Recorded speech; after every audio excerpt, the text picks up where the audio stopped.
Hey guys, how you doing today? Just finished an evening of work on my way home. What's banging around in my head today?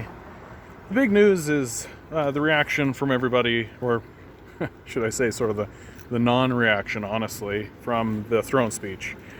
As expected, the Conservatives have said that they are not going to vote in favor of the throne speech. That's a strictly political move.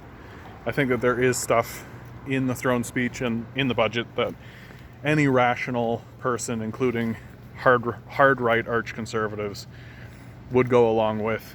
Like, it makes complete sense to ensure that your citizens don't start their lives saddled with an enormous amount of debt. The debt system has nothing to do with conservatism. It's completely greed-based capitalism. So it would make sense for conservatives to go along with those sorts of ideas. There's wage subsidies in there, like all kinds of stuff that I think the conservatives like, but they're playing a strictly political game and forcing a conversation on the left, which is between Jagmeet Singh and Justin Trudeau. So the Conservatives have planted themselves firmly on the right and are saying no to helping anyone, which, what do you expect? They're Conservatives. So the NDP get to stand up and tout that, we forced the Trudeau government to increase benefits from $400 a week to $500 a week, which puts it in line with the CERB. No mentioning whatsoever that these benefits are temporary and they do run out. And they will run out. For lots of people, they're going to run out. And what happens when those people run out of the benefits and run out of the support system? Well, get fucked. That's what's going to happen to them.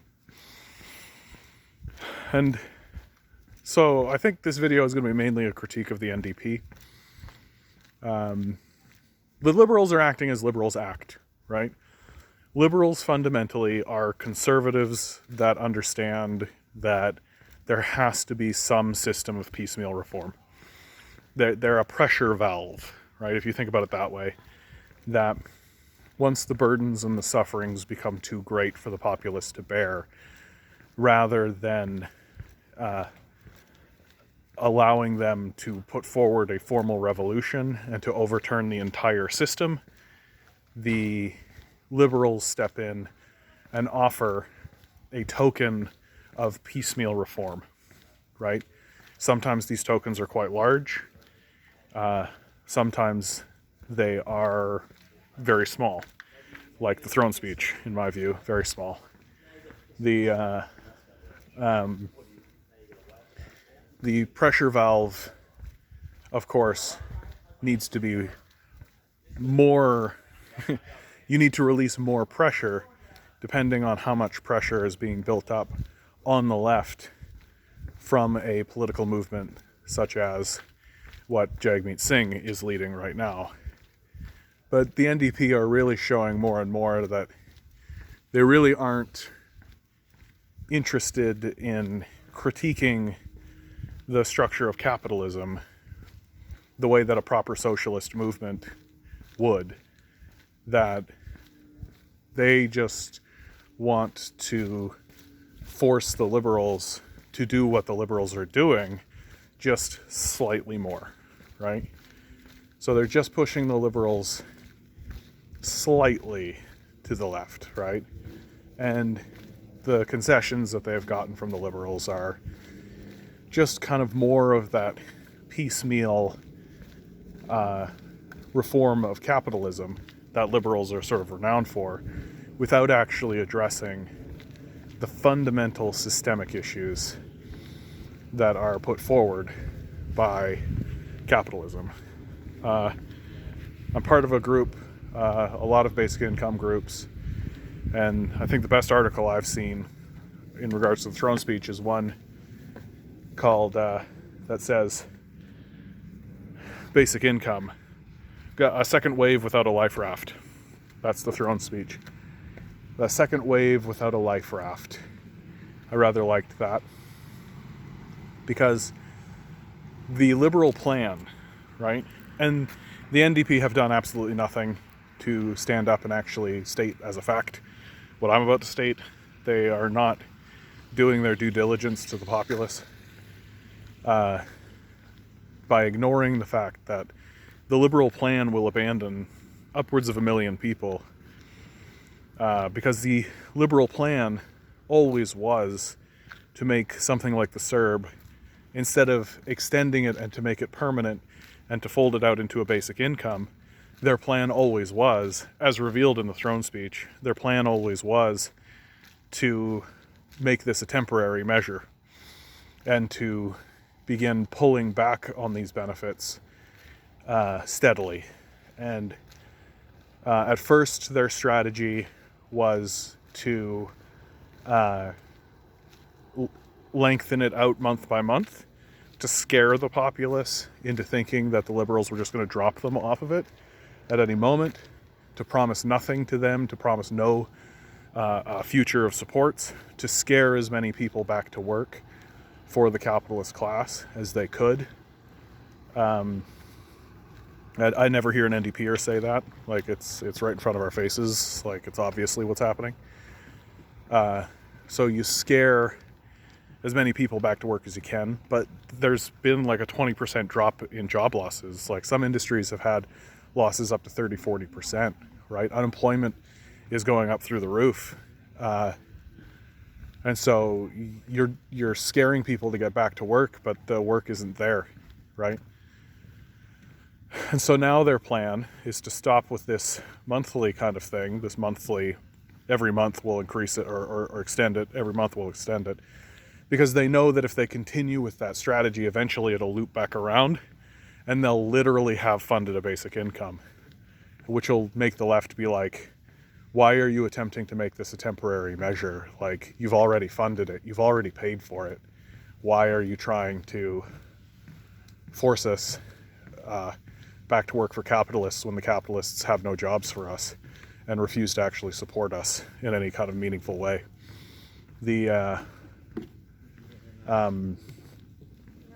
And so now the strategy by the Liberals is to stop the CERB and to funnel people into the EI system. And initially their plan was to give people less money than they were receiving in the CERB, which the NDP tout that they've got people back so they're receiving more. But the EI runs out, right? It runs out. And it's a temporary measure and it's a limited measure. And people are aware of this, right? People are aware of this, that there is going to be a wholesale abandonment of a section of the populace. Because this is how capitalism works, right? That capitalism systemically sacrifices people. It's built into the structure of the system that every so often a group of people have to be rendered impoverished, have to be rendered homeless. That's just how capitalism works, baked into the system. And if the Liberals have no intention of even talking about these people who are going to be abandoned under their system, right? They have no intention, like, unless something drastic happens where we go into a second wave scenario and we're forced back into lockdowns and we're forced to pass more supports and we're forced to help, again, millions of people as they become unemployed. The Liberal plan seems very clearly to simply sell the workers back to the capitalist class and to do nothing to offer relief. Which, I mean, there's a reason why right now there's been more opioid and drug-related overdoses. There's been more deaths in that regard than there have been COVID deaths, because people are checking out. People are checking out. They know that the support's not coming for them. Like, if you're one of these people who's been drifting along on the CERB and you've been laid off or fired or let go, or your business collapsed, or any of these sorts of things, whatever narrative you want, where there's no next step for you, right? And you're literally looking at your government saying, can you help me? And the government response is, oh, well, we're going to implement a measure that's going to end soon. And you're looking at your industry, which has been decimated, and you're looking at your business, which has been decimated, and you have no future, and you know it, right? People know. If you're in that position, you know. You're well aware, right? And people who are in desperate positions, and people who have had their whole lives shattered, right? As COVID has certainly shattered plenty of people's lives. Lots of people turn to drugs. Lots of people turn to something to ease the burden of being alive. And so it's very easy for me to believe that somebody who's in this position would just decide to check out. Just be like, you know what? There's no future here.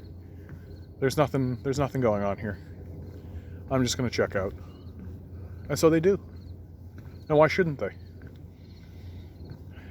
Like, the Liberal government is signaling every indication that they are going to move forward with the capitalist class, and if that requires a few million sacrifices of people, so be it. So very steadily the Liberals are revealing themselves to be part of the capitalist death cult. That the death cult demands a blood sacrifice. It demands, for the protection of itself, that people who cannot sell themselves effectively to the slave system, to the wage slave system, that they be sacrificed. And that's exactly what we're experiencing. No reason to beat around the bush, right? That the capitalist class has shown over and over again that it does not care about the working class, and it doesn't care about anyone but themselves, and it doesn't care about anything but itself.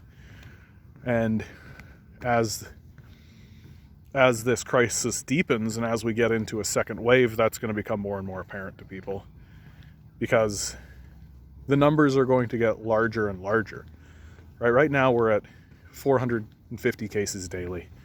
We were in lockdown at 450 cases, the first wave.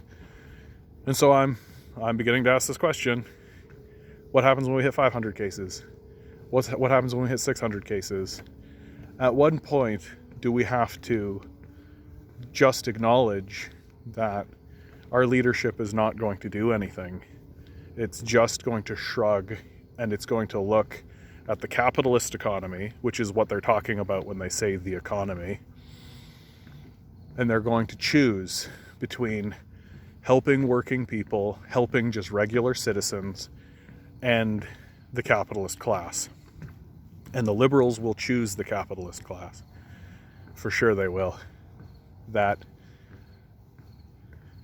like, take a look at what the Ford administration, for example, like the CBC had a document leaked by the Ford administration, or from the Ford administration, I should say, that showed what Doug Ford's plan is for second wave situations.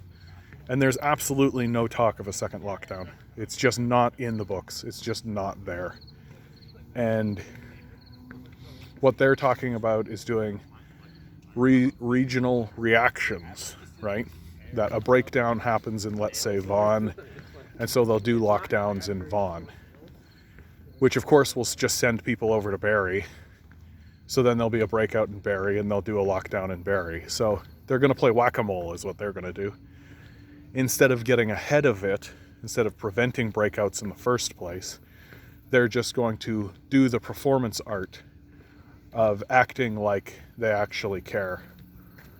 And in a way, it's like they're going to inflict a punishment on people who dare get themselves infected, instead of creating a narrative of unity, instead of coming together and saying, hey, we do have to go into another round of lockdowns. So I do think that the capitalists have seized control of the political class again. They lost control of the political class, and the political class here in Canada started acting like humans for a minute, which is a problem. You can't have your politicians acting like humans. They've got to act like death cultists, right? They've got to act in accordance to the death cult. And the death cult is completely fine with sacrificing workers. Just take a look at what's happening in America, for God's sakes. And we can get there. For sure we can. We can have those numbers. We can spike up. Absolutely we can. All we have to do is just keep the economy going and just ignore what's going on. And we had a health minister resign right as the second wave started to kick up. And I really think that that's the reason why. That they kicked out and they resigned, because they understood this. They understood that what was necessary from a medical point of view and for the health of the nation was a second round of lockdowns. But they understood that the political class is not going to do that. They are not going to engage in a second round of lockdowns. And from a capitalist point of view, it's because a lockdown over Christmas would kill corporate capitalism. If you wanted to kill capitalism, if you wanted to destroy corporate capitalism, that's exactly what you would do. You would just lock down the businesses over Christmas. And that's all it would take. November, December, that's all it would take. 2 months, go through a lockdown over Christmas. That would be the end of corporate capitalism. And it would just revert back to kind of a feudal position, which we're kind of already in. You know, if you're working in one of these establishments, one of these capitalist-owned establishments, you're essentially a serf. It doesn't matter what tier you're at. It doesn't matter if you're a manager. It doesn't matter if you're just a sales associate. It doesn't matter if you're a barista, right? It doesn't matter if you're shift leader or any of that. It's just different tiers of serfdom. And that's the position that we find ourselves in. And and so now the question becomes, what can we do as citizens? Like, I really do think, like, my perspective, of course, is that we need to wholesale abandon the conservative and liberal parties, right? Major changes have happened throughout Europe, in the nations that have actively abandoned their traditional parties. Like, nations like Spain, nations like France, sorry, I don't want to speak incorrectly. There have been nations throughout Europe that have looked at their liberal and the equivalent of their liberal and conservatives, and have just gone, no thank you, and have just pushed their chips in to the fringe parties. What would be our NDP, our Green Party. And it blows me away that Canadians can't push behind the NDP or the Greens. It just blows me away that they're unwilling to do that when they've been so willing to do so in the past. And I think it's just people are scared. It really is as simple as that. People are scared, they don't know what to do, and so when people get scared, they just fall back. They just fall back into the loving arms of the powerful. Well, that's the end of me, guys. I hope you're doing well. Hope you're finding love. Hope you're finding some laughs. Hope you're finding some laughter. That's very important in these times.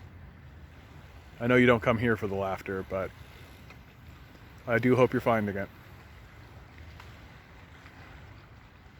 Go say hi to your neighbors. They're the real people that you'll need to deal with when the crises unfold in front of us. Go say hi to your neighbors, get to know them.